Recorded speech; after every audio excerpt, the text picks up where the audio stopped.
What's going on, guys? Justin with Interstate V Twin.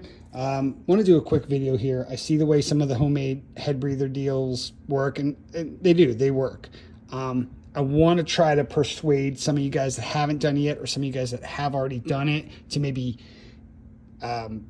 watch this video and rethink your design. If you have your T fitting, your Y fitting, whether it's brass, plastic, whatever the case may be, inside here and hidden, and you just have the one hose running out to atmosphere, filter, whatever the case may be, whatever you hooked it up to, catch can, whatever. There's a piece in here that shouldn't be in here. There's a chance of this piece being sucked into your motor. And then, of course, if you do clamp it, then those are additional, you went from one piece that may be pushed on to 4 pieces, including 3 clamps for each hose, the one going out and the 2 that are clamping to your T-fitting. These are additional pieces that can be sucked into your motor.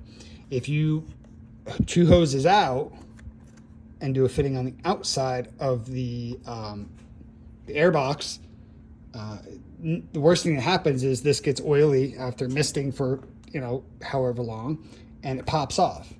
And we will find that, or we will see that on our filter when we do our service intervals, because our service intervals, we want to be popping our air filters off, making sure everything is right, because this is the area where things go into your motor, and all we really want to go into our motor is air. We don't need hard things going into the motor, because that means expensive repair bills. Another thing, when you guys are putting you're doing your air box, it's easy, it's simple, it lines up. Use blue Loctite. I'm going to show you something since I have it on display. This is a bike that came out of Miami.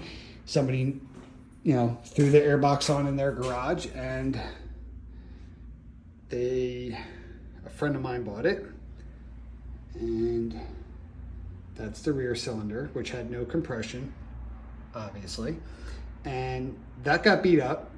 And the bike was actually, we switched it over to CVO heads, and luckily we did, because that's where we found that. Now that had no problem. There was no compression issues on the front cylinder. It was all in the rear. So we were trying to figure out where the fuck the bolt went, and that's where the bolt went. Somebody didn't use Loctite when they put the fucking air box on. So unnecessary, which I almost had that happen on the dyno the other day, but unnecessary hard parts in your air box, no go. So vent them, don't vent them, however you prefer, but if you're doing it homemade, drill 2 holes, tee it on the outside, wide on the outside. There's plenty of room to be doing it anywhere. No need to risk a complete top end. In some cases, more than that.